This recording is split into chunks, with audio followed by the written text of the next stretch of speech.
All right, here we are at another episode of Flipping Houses for Rookies.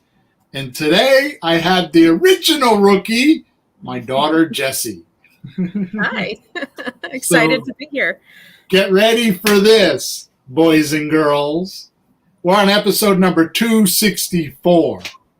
The name of today's podcast is For Anyone Squeamish About Talking to Real Estate Sellers About Doing Creative Deals Confidently. Oh, there's that big word, confidently. Mm-hmm. Here's the description. By now, you know there's gold in them there hills. But how do you get instant credibility with real estate sellers when talking about making monthly payments? Hang on a second. I forgot to do something here. Hang on, ladies and gentlemen.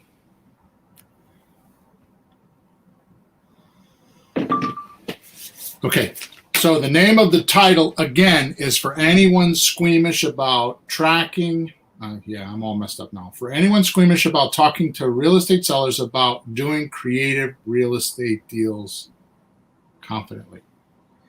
By now, you know there is gold in them there hills. But how do you get instant credibility with real estate sellers when talking about making monthly payments until paid off?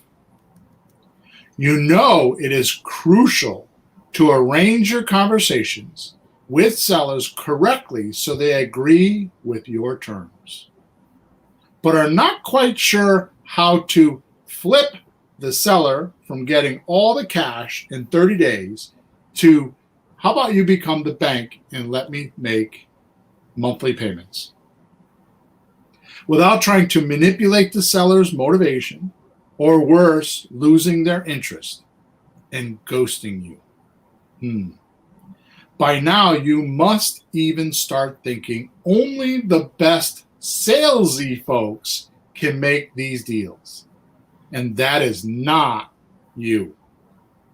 But what if I told you there are some simple yet smart ways to get these sellers off their pedestal and stop looking down on you?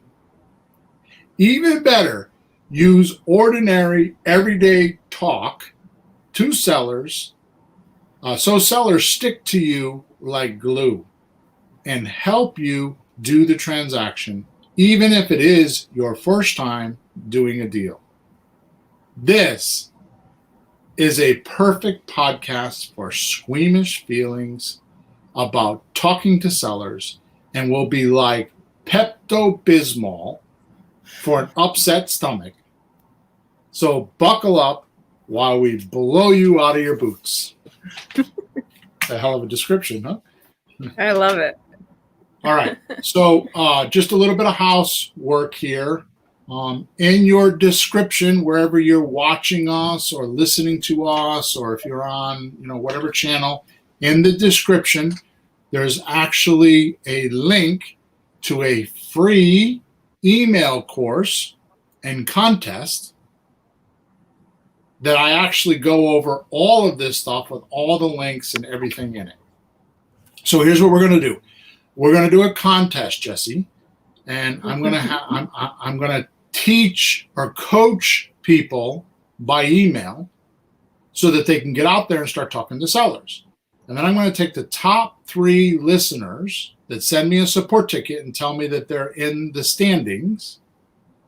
And we are going to take the top 3 and we're going to interview them, or I'm actually going to coach them on this podcast. So it's going to be a 45-minute to a 60-minute coaching session with me while they were in the house or talking to sellers. Okay? So if you just go into the link, into the descriptions and click on the link, you can register for that. And when you register for that, I'm going to give you a 14-day crash course on how to do your first deal. And it is probably one of the best things I think I've ever written. So there you go. So we normally record this just like we are today. We record this before. We normally do it Thursday mornings at 9:30, but Pete's on sabbatical, so I'm kind of like doing it whenever I have time for people like yourself and Sean come on here. So just make sure. Thanks, Mona. Thanks, Mona. She says awesome. So make sure you're subscribed to us so that when we pop up on our live feed, you know that we're live. Okay. And if you're in Facebook or if you are in YouTube, you can put in the comments any questions while we're going along, and I will answer them questions if you're with us live. Okay? So, first, as I said, welcome, Jessie. Thank you. So, I want my listeners to know Jessie's my oldest daughter of two and mother of my two precious grandchildren. They are definitely the best gift she's ever given me in life. Yeah, they're pretty sweet. Yeah, they're awesome. But before she was married and had children, worked with me on deals while I traveled the country 40 weeks per year. I actually owned an automotive repair shop for 27 years, and when I sold it and closed it, I actually went to work for a company that consulted automotive repair shops. At the time, I think, Jessie, you were what, 19 years old? Yeah, I would say 18, 19, between there, yeah. And so while I was gone, Jessie was running those transactions for me at 18 or 19 years old. So it wasn't that hard, was it? It really wasn't. I mean, the hardest part, to be honest, I think was when I went to the bank with the big fat checks and they were like, you can't deposit these because they were afraid of the numbers. That was the hardest part. Yes. All right. And I'll never forget the day that Jessie told me how much she hated cold calling and working with rude sellers. Yep. That was a wake-up call for me. Yes. Okay, so Mona is saying that she clicked on the link and it bumped her out of the video.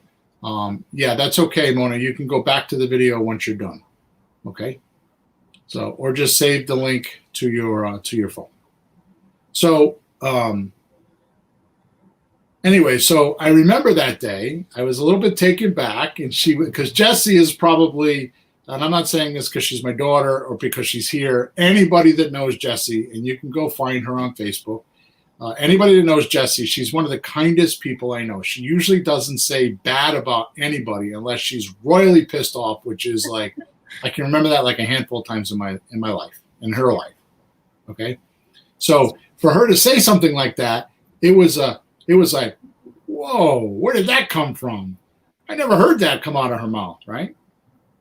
Which is why I have her today, because I think she has the same perspective as most of our listeners today, right? So she has done some real estate.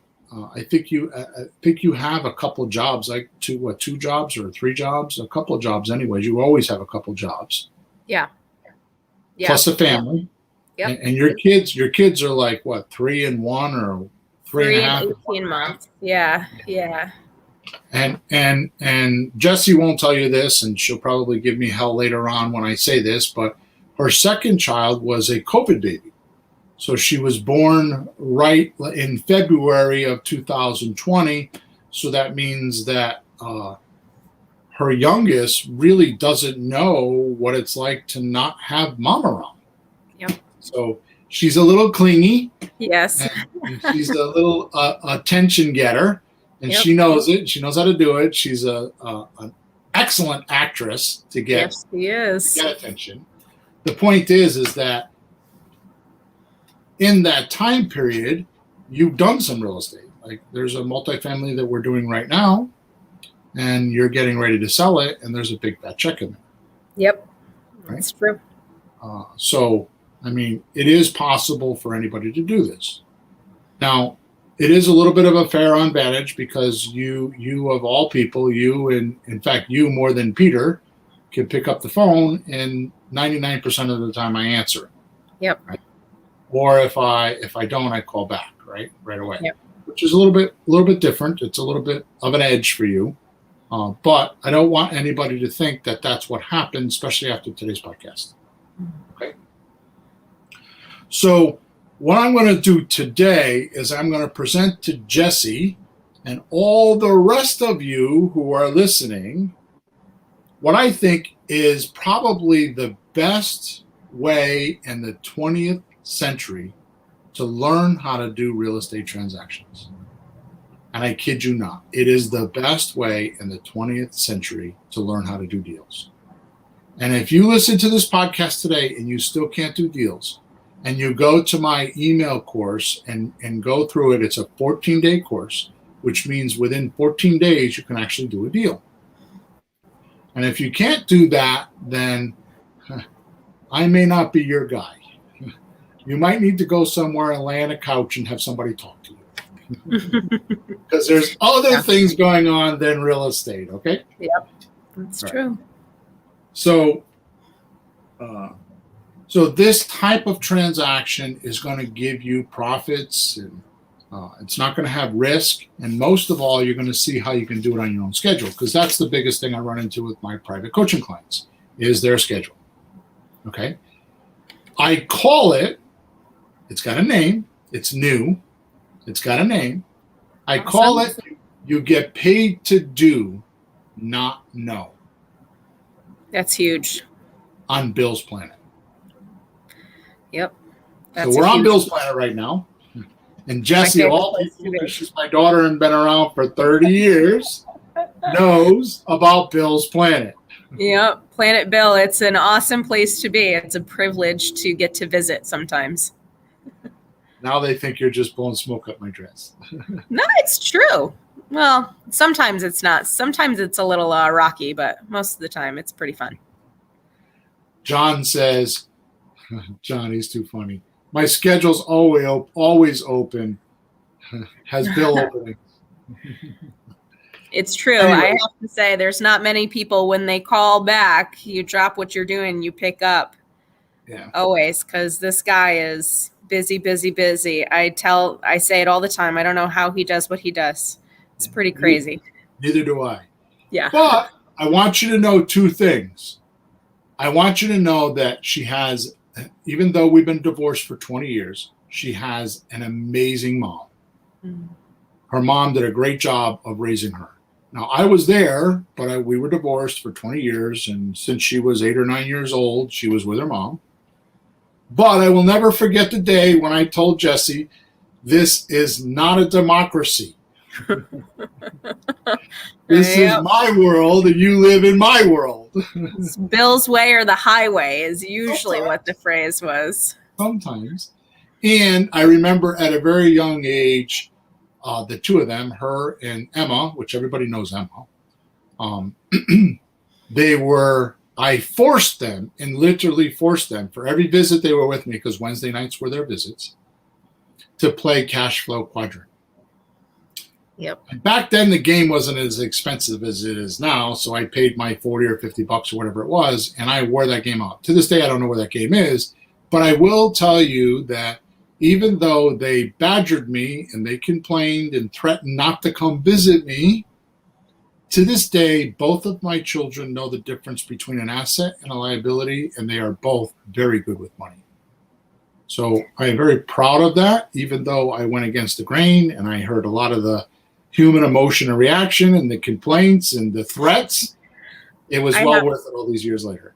I have to say that my friends used to stop inviting me over when they played Monopoly, because nobody ever wanted to play Monopoly with the Hawthorns, because all we would worry about are those assets and liabilities. And all of my friends, I'm 10 years old talking about assets and liabilities.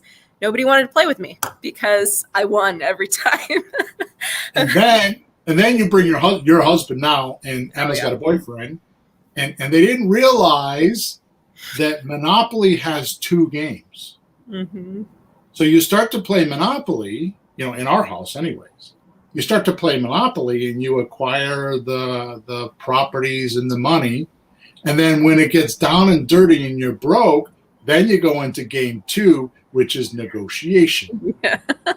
and negotiating loans and options and subject to deals with a monopoly board. It's the Wild West. and, so true. And even though we do it, the boyfriends and husbands are like, you can't do that. And I'm like, well, show me in the rules where you can't. And we would win. It's true. All right. So you get paid to do, not know. Let me explain. Jesse, have you ever rented a place to live yourself? Yes. Okay. Did you sign a lease? Yes. Perfect. Then you're trained. Woohoo! That was easy. You already know how to do real estate and make money. And after today's podcast, and anybody that's listening, if you've ever signed a lease with a landlord, what I'm about to go over with you today is a laydown. It's a piece of cake because you already know what to do. It's really that simple. Mm-hmm. Now, let's talk about some details. Is it possible you could text landlords, ask them if they would rent for a year or two and then sell to you? Yeah. Okay, good.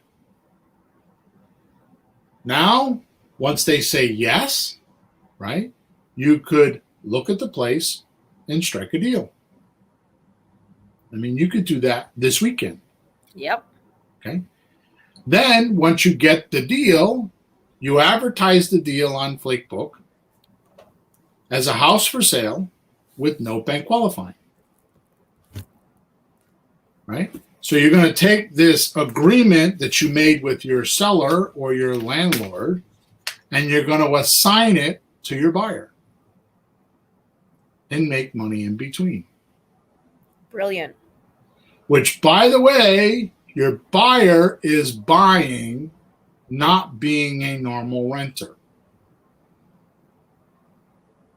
Is this making sense? Yes. So you don't need to have special words. You don't need to be salesy. You don't need to be a marketing genius. And I'm going to tell you where to go find these leads in a few minutes by the end of the podcast. You find this congregation of renters, start sending them messages or texts every day saying, will you be willing to rent for a year or two and then sell to me?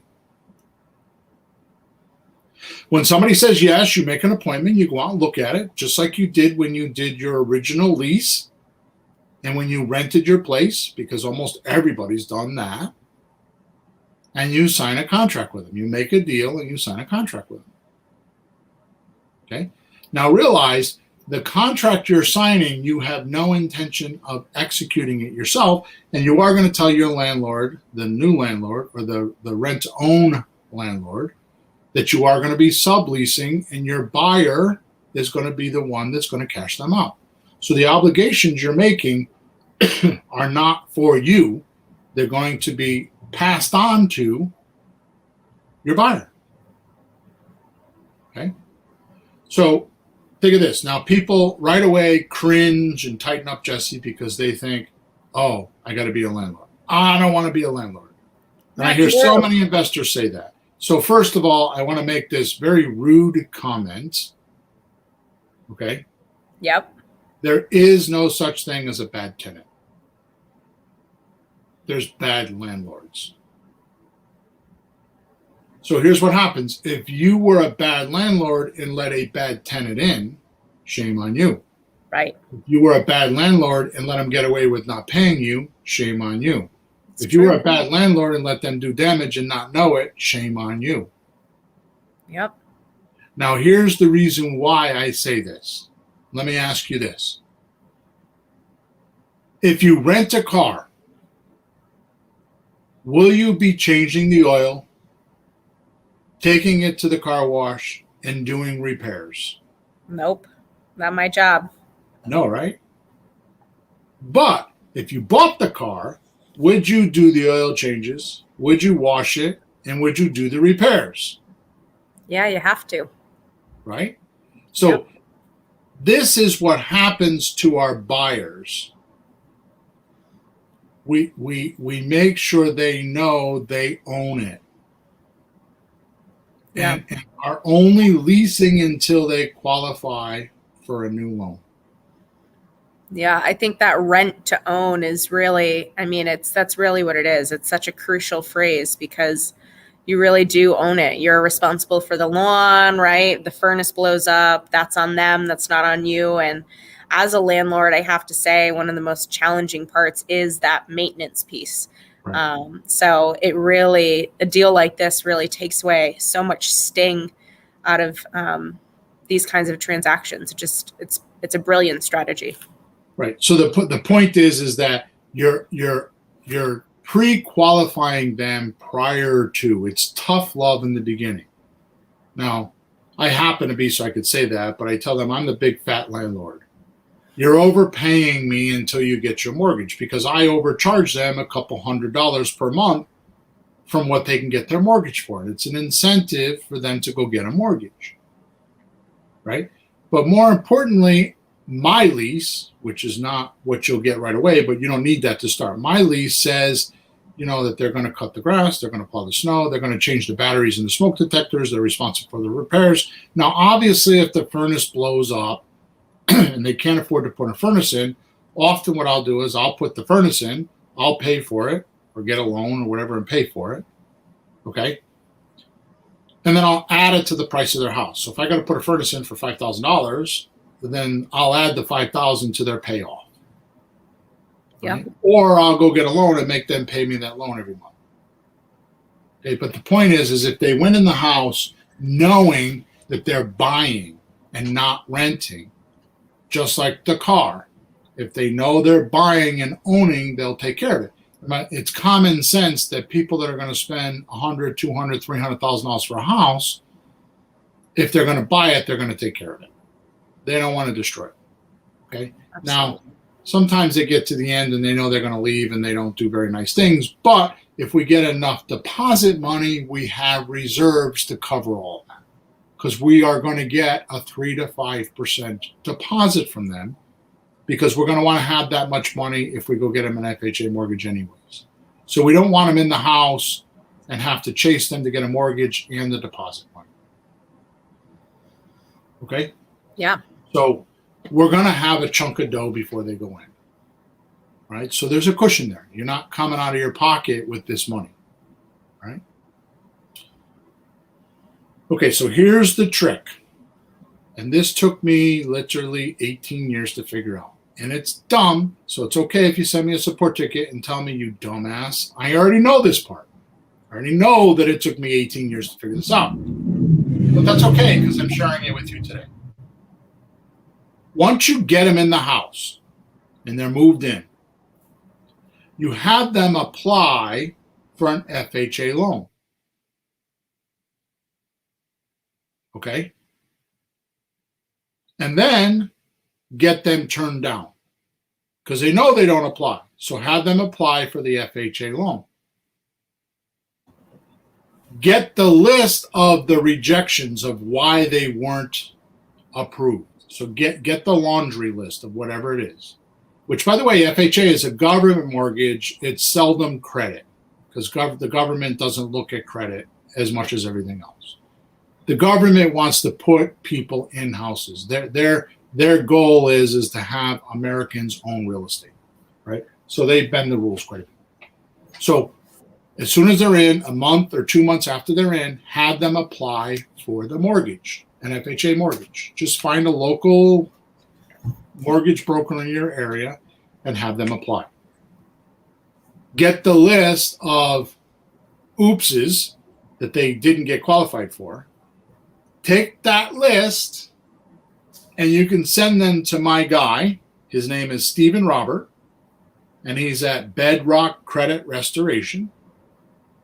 And that's in Danbury, Connecticut. It's Bedrock Credit Restoration. And let him do his job. Because now you got a couple of years for him to fix it.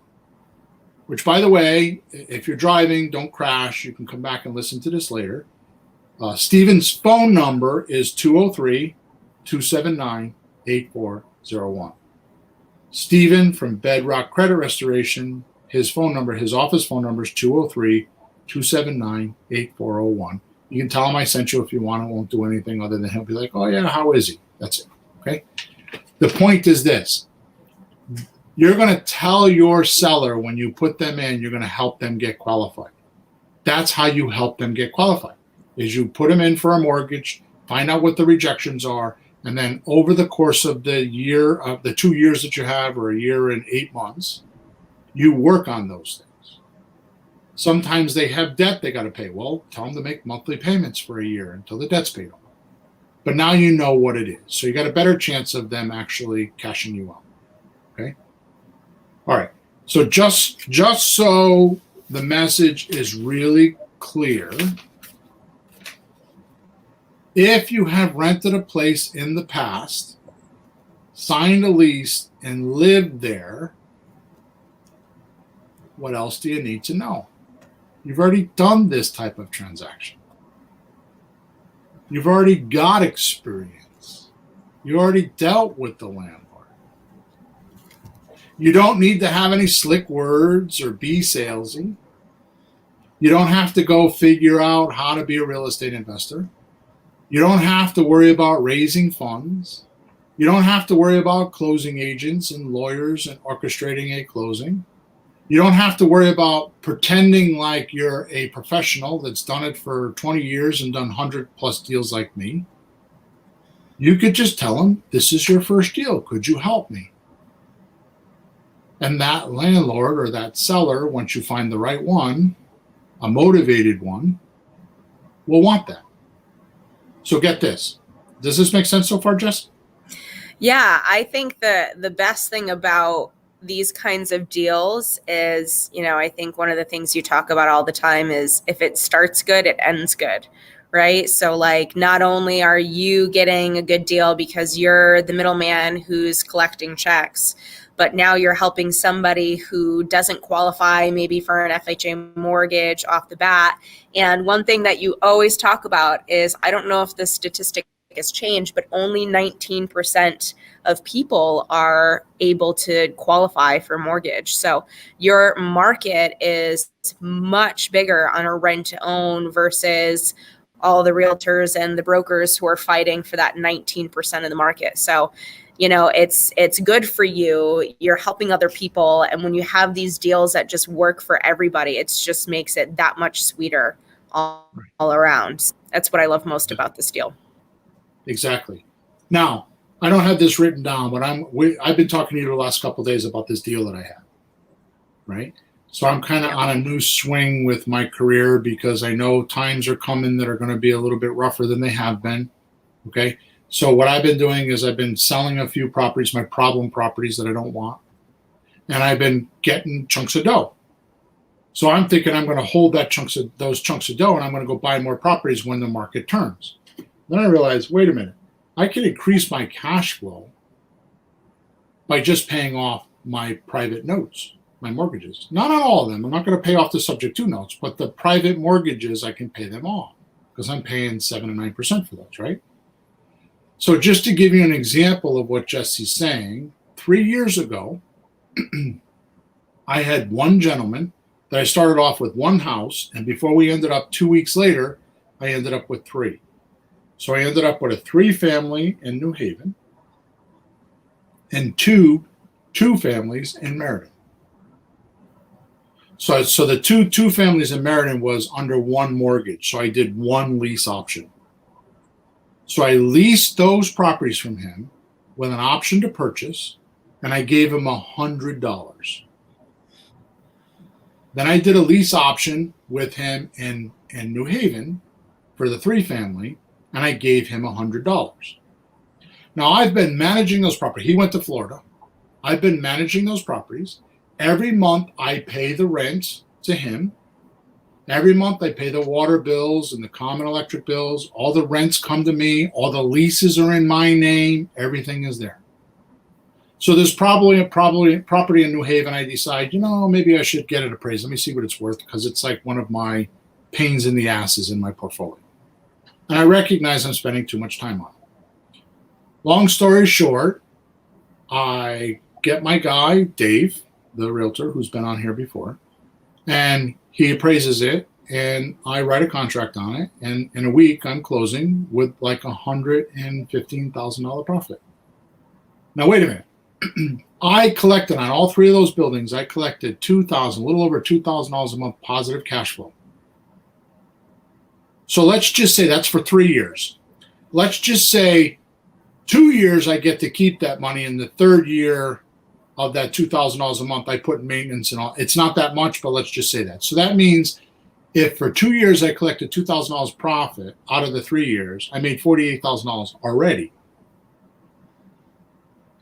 All I gave was $100 deposit for the option and a rental agreement. So exactly what I'm telling you to do today can be big money. I did it with multifamilies, which, by the way, in the multifamily business, that's more common than it is in the single family business. Yep. Now, I've taken it a step further, which I was telling you, and I don't want to get too much into details in this deal, but what I'm going to do is I'm actually going to take the proceeds, the $100 and something thousand from the property in New Haven, and I'm going to take that money and I'm going to pay off the other two properties in Meriden. One I'm going to own free and clear, and the other one I've got the owner to agree to write me a $60,000 mortgage. But here's what happens. When I make the sale, I took all three mortgages out of his name. I put him free and clear and got him to write me a $60,000 mortgage at a very small percentage. I think like 5%. Okay. I did all of that. So I got a 2-family house that I'm going to own free and clear that's worth $200 and change. I have another one that's worth $200 and change that I'm going to own for $60,000. I did all of that with exactly what I'm telling you to do today. So it can be done. Yes, it can. Okay. See, get this, right? What you need to do is fix the most important real estate in the world. And that's between your ears. The real estate between your ears is messed up because you have attitudes and ideas that you think are true. Yep. So Monica has a question here. Let me just address that. So do you have wording protection for picking up the way you're doing upgrades, repairs on the property, or do you just lose that if you don't exercise the option? Okay, so Mona, I have a rule. This is a steadfast rule in my life. If you don't get a deed, you don't put money in the property. So if the property needs repairs, you aren't going to do a rent to own. You have to get a deed in your name to do repairs. Now, mind you, I'm going to be arrogant for a second, and I don't mean to be because this is an industry standard. Anything $5,000 or below is not considered a lot of money putting into a property. So a lot of other people, gurus will say, like Ron LeGrand, for example, says that you could put up to $5,000 into a house until you get a deed. To me, $5,000 is a lot of money. I usually don't do more than $1,000 or $2,000. I don't risk more than $1,000 or $2,000. What I do is I look at how much deposit money am I going to get from my buyer. So if I think I can get $10,000 for a $200,000 house, I'll put up to 50% of that money into the property if I have to, because I'll get it back from the deposit money. Okay, so I'm only putting the $5,000 up for a month, maybe 6 weeks. Okay, but for the most part, the rule is don't put money in a piece of real estate unless you're getting a deed. So the rent to owns, and if you're going to do what I'm going to tell you to do in a couple minutes, you're not going to run into handyman specials. Okay, because when I show you where to go look for these, which you already know how to do, I'm just going to point it out to you. What's going to happen is you're not going to find properties that need repairs. They already have repairs done. Okay, so let me know if that made sense, Mona. I'm going to keep going. Okay, so what you do is fix the real estate between your ears first. You do a rehab on that. You do a fix and flip on that. Okay, it's the hardest fix and flip in the world, man. Exactly. So, see, All you need to do is go where these landlords are trying to rent already. And that's what I'm talking to Mona about. See what happens is you go to where these retail landlords are already. So they're already pretty properties. And you're going to want to do, when I'm talking about landlords, you're going to want to go look for single family houses. You're not going to go look for apartment buildings I do condos, but you're not going to look for that kind of stuff. Okay, you're going to look for single family houses mostly.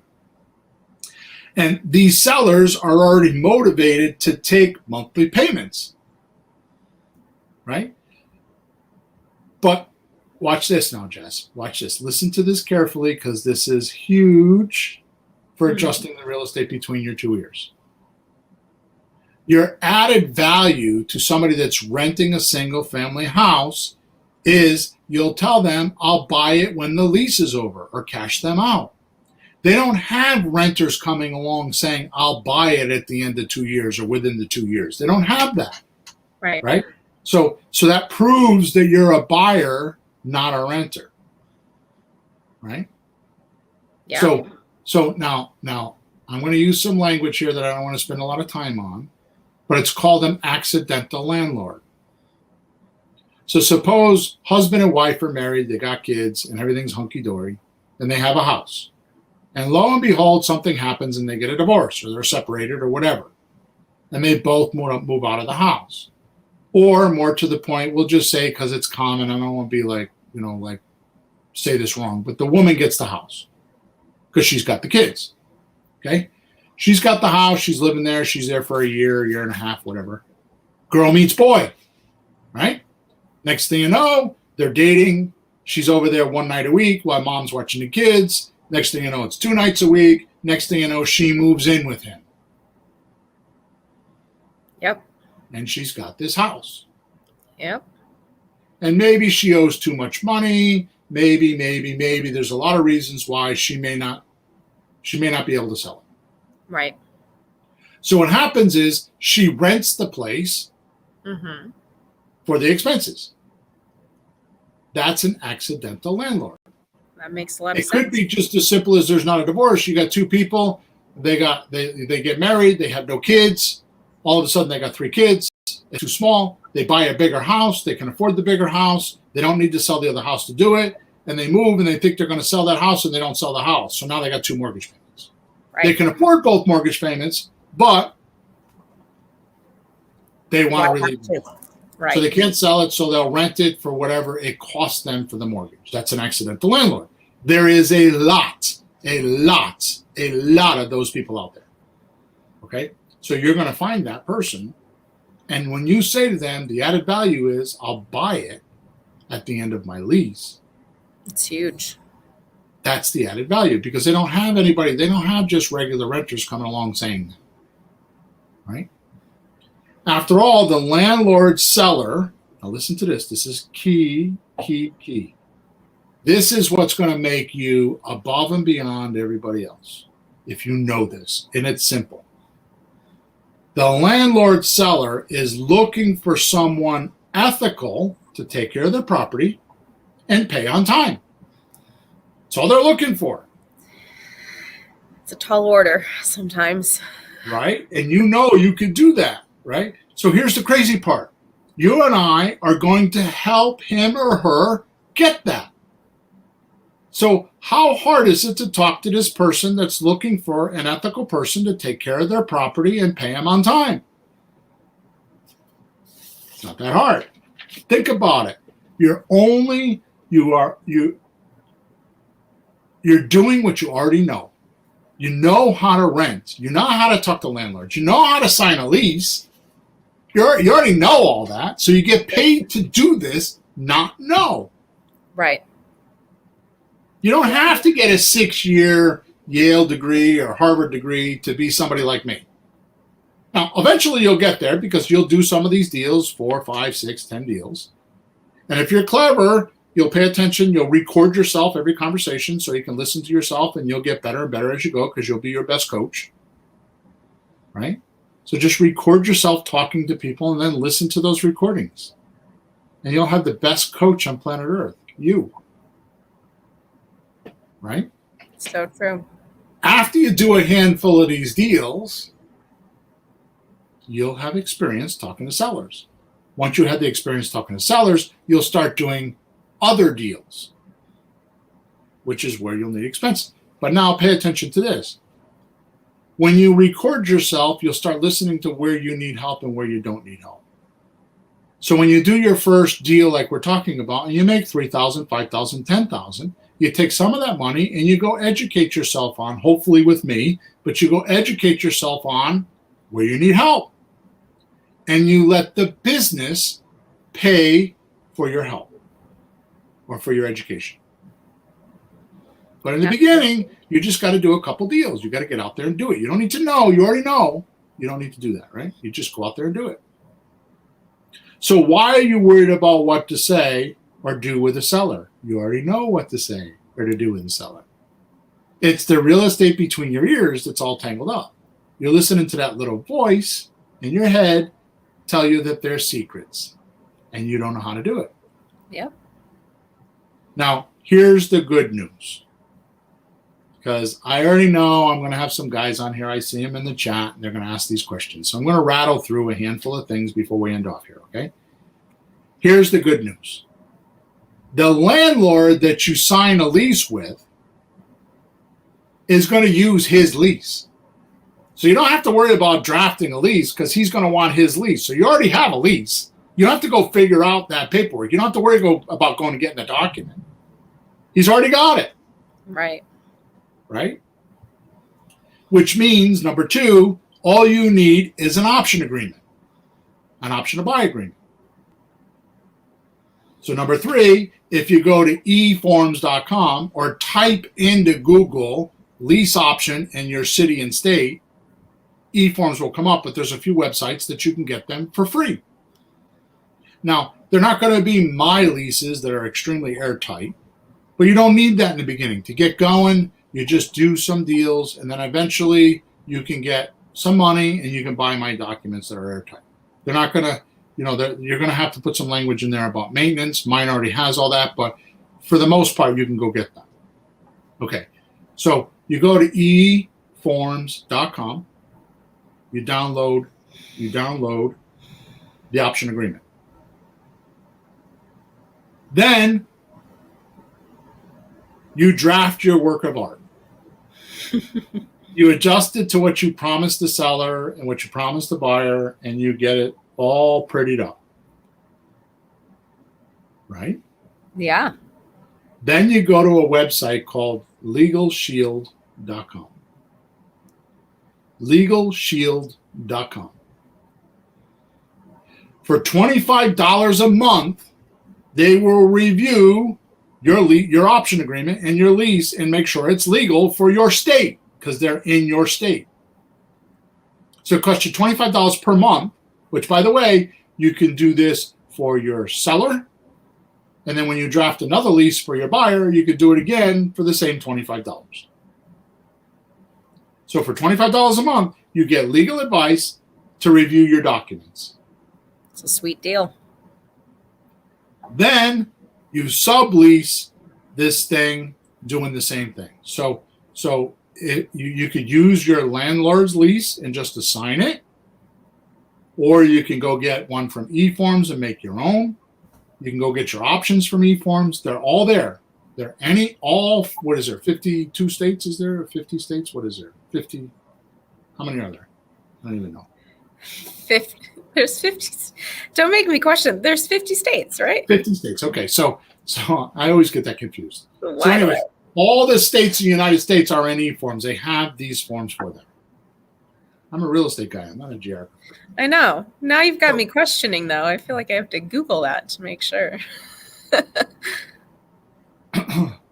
Should know that. That's like kindergarten geography.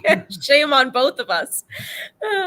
Thank you, John. John says, powerful information all on a free podcast. So I don't think this is a podcast. I'm talking to my daughter, Jessie, John. That's why we're doing this today, okay? All right. But thank you. So now here's an important part.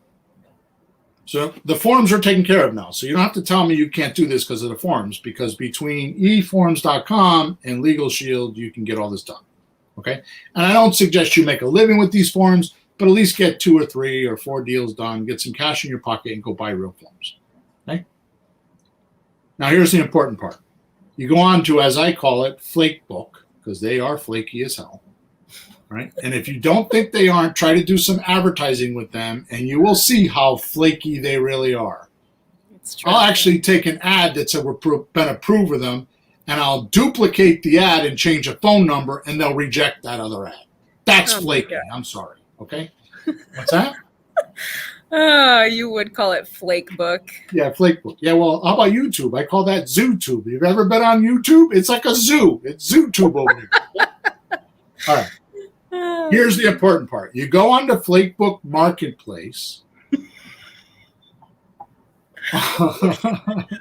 under the rent section,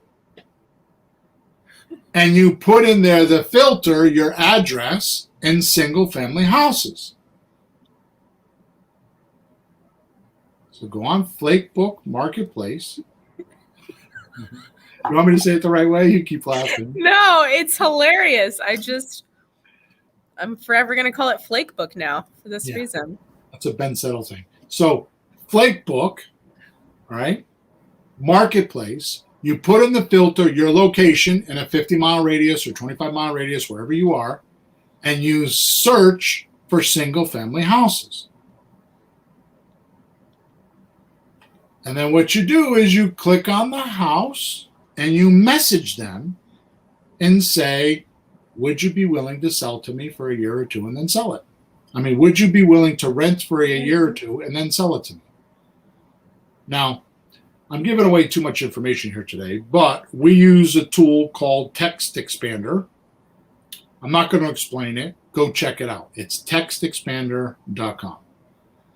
If you use Text Expander, which means you don't have to type the message in every message, you can reach a whole lot of people in 10 minutes. And like I put in my emails, if you're not on my email list, you should be, because all this stuff is in my emails.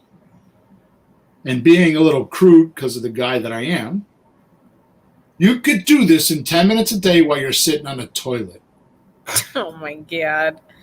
There's no excuse for you. You have, like, you're Jesse, you got 3 jobs and 2 kids and all this other stuff going on. She's got to sit on the toilet every day. I mean, come on. You could do this while you're going to the bathroom.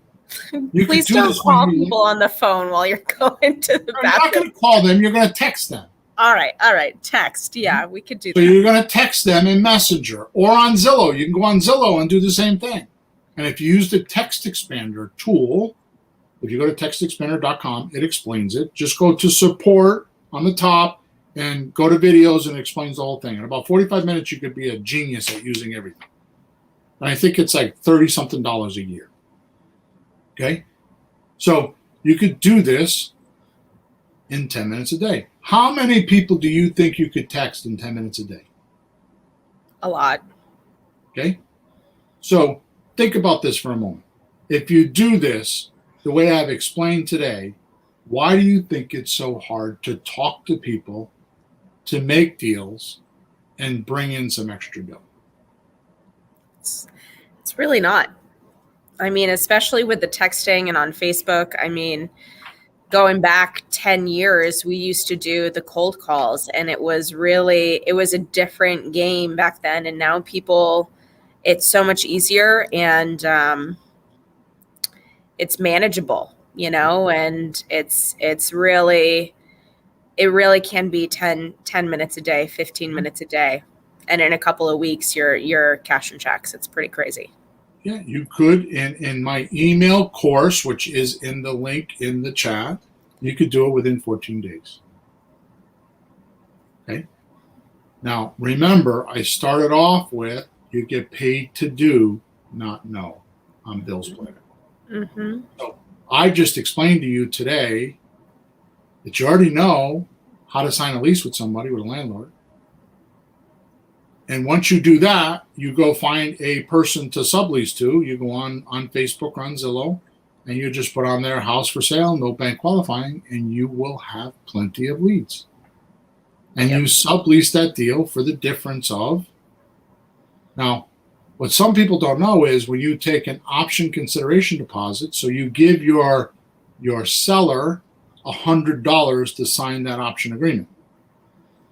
You're going to sell your rights, because what you're doing is you're buying the rights to sell that property. And because you're buying rights by giving paper money, which is $100 in this case, you can give them $10. You can give them $1 if you want. You just got to give them paper money. So you give the seller $100 like I do. You're buying rights to own that property. But also by doing that and getting him to sign it and you sign it, you're actually getting an equity share, a very small equity share in that property. But because you have an equity share in that property, you don't need a license to do this,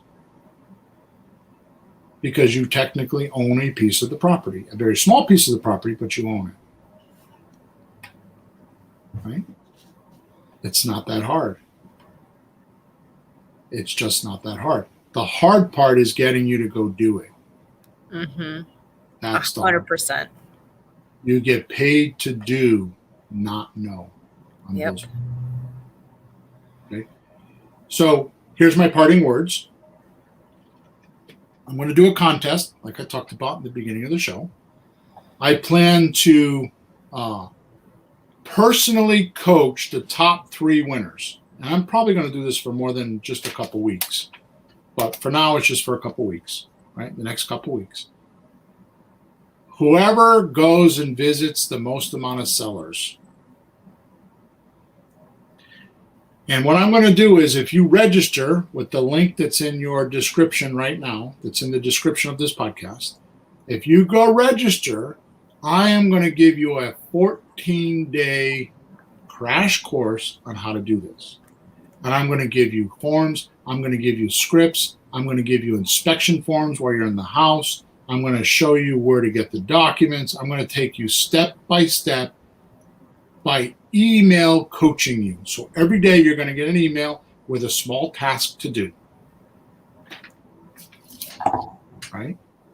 And then you'll do each task every day, and there's no reason why you can't win my contest. Once you win the contest, you'll have to send me a support ticket at flippinghousesforrookies.com. Let me know how many people you had, and I'm going to put you on this podcast, and I'm going to ask you questions like what happened in the house. And I'm going to coach you on how you can do better next time. Or if I think you have a deal, I'm going to structure the deal with you on this podcast and help you get that deal. It's pretty awesome. I don't know anybody offering that. Nope. And all of our listeners are going to be able to hear me helping that person so they can learn from it as well. And I have to say, that's an awesome experience too. I have sat in on lots of coaching calls and just listening to other people's deals. Not only does it help you in terms of deal structuring, but you get to hear like how it really works and get to see that people are actually doing this stuff and it's actually working and people are actually making money. It's pretty amazing. Yeah. So Monica says she has a question. I'm going to answer this question, and then we're going to boogie out here. I'm going to give you a link to where you can go sign up for the contest in case you're not in the chat. So Monica says, I'm trying to wait and just listen to you. Laugh out loud, but let me put it up here. But how do you reassure a landlord that you can actually buy their house later if you're not showing assets to be able to get a loan or buy outright? So Monica, you missed something. You should listen to this podcast again on the replay. Because, go ahead. I was just going to say her name is Mona, not Monica. Mona. Okay, Mona. Sorry about that. So here's what you should do, Mona. You should listen to this podcast again because there's 2 answers to that question. Number 1, you're marketing or talking to landlords that are looking to rent, not sell. You're going to call them up and say, would you be willing to rent and then sell to me? So the sell part is an added feature. So they aren't going to expect you to actually buy from them. They just want their rent. They want you to take care of the property and they want their rent. if you actually do get, and they'll sign the option because they'll be like, ha, ha, ha, if she comes along, yeah, I'll sell. Right? Because you got a one-upmanship other than a regular renter. The second thing is, if for some reason your buyer, who is actually going to go get a loan, doesn't qualify, you go back to the landlord and say, I couldn't get them qualified. Can we do it again? What do they really have to lose? I mean, you're going to give them, they're going to want 1 month security, so you'll give 1 month security, and there you go. So you'll go get a person again. Why? What landlord would not want you to go? Jesse, you just told me this 2 days ago. What are you sick and tired about with your 2-family house? What were you dreading? What are you dreading right now? Because they're not paying. They're not paying. So what are you dreading? What am I dreading? You told me the other day. Yeah, I'm dreading paying the bills and now all the, and so if dealing you with. Got to get them out of there. What did you tell me? And I know I'm not being specific enough. Well, if I got to get them out there, it's going to cost me a lot of money, and then I got to go find new tenants. And to be honest, right. We went through a rigorous process. We must have interviewed 50 tenants to 50 groups to find 2 tenants. And, we say often in my work, you can't look in a crystal ball, right? You can't know. So I think that as a landlord, when somebody approaches you with a deal like this, it seems a whole heck of a lot better than somebody who. So I come to you and say, I want to master lease your property. I'm going to pay you. You only deal with me. Right. I'm going to sublease. So the first thing that's going to happen is I'm going to tell you I'm going to go find the tenant. So you don't have to do that. So if the person that's in there for, say, 2-year lease doesn't perform, and you come back and say they didn't perform, I want to take them out and put another one in. Can I do that? He's going to be, or she's going to be like, yeah, you can go find me another one. I don't want to do that. I just want my checks. So it's not going to be that hard, Mona. So hopefully that answered your question. And then she said, you're great at simplifying. Thank you. You should always definitely do this format with your daughter. Makes fun and interactive. So she wants you to be on the podcast again. Hey, I'll come back. I'll be back. Good. All right, good. So thank you for listening.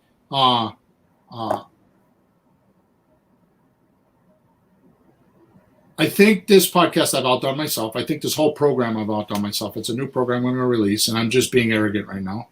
So when you register for this, remember, when you register for this contest, I'm going to coach you for 14 days by email and all the necessary steps, right? So go to flippinghouses4rookies.com/contest to get in, okay? And if I get enough people, because I'm going to do it for 14 days, if I get enough people, I'll do it again. Okay? Because I want to help people. And Jesse, you know this of all people, I'm very sincere on wanting people to, I make my money with real estate. And I make enough of it. You see it. Yep. You've seen it for 20 years. Yep. And I've been in some real bad scrapes. Yep. Pull them out. Yep. Always been with real estate. Yep. Right? So I make my dough with real estate. Of course, my online stuff and my coaching, I make money for that, but it's nowhere near, it can't support me enough the way I live. So I do this as a hobby. My success is watching you do real estate deals, because just like Henry Ford said, I want every American to drive an affordable car. I would like to make every American have the ability to be able to buy real estate and make an extra $3,000, $5,000. You should look at real estate like this. I want to buy a new car. It's $20,000. How many houses do I have to buy and sell to pay for that car? 4, 3, 2, 1. With the rent-to-own method that we're talking about right now, you could go do 4 deals in a couple months and pay cash for that car. Yep. You could. You really could. But you have to follow the formula. You get paid to do, not know. Mona says she's got possible deals already. Yes, so go to flippinghouses4rookies.com, go to the support ticket, and I answer those every day. Okay, so just put them in the support ticket, and I will do everything I can to help you. Borderline not coaching, because realize my coaching clients pay me a lot of money to to coach them. So I don't want to infringe on them by giving it to you for free, but I do help a lot. So just go put them in the support ticket, and if it goes over the line, I'll tell you it goes over the line. Usually it's like, I'll help you this time, but from now on you got to pay for coaching, okay? Which I don't do too often, but I think it's only fair to my coaching clients that are paying for me. Okay. All right, Jesse, thank you so much for being here. Yeah, of course. For the help and the feedback. I know I do most of the talking, but it was awesome to have you here. And yes, I think we should have you back. I would love to come back. It would be an honor. Excellent. All right, guys, over and out. Don't forget to click on the link and get in the contest, and we'll talk to you soon. Thanks so much.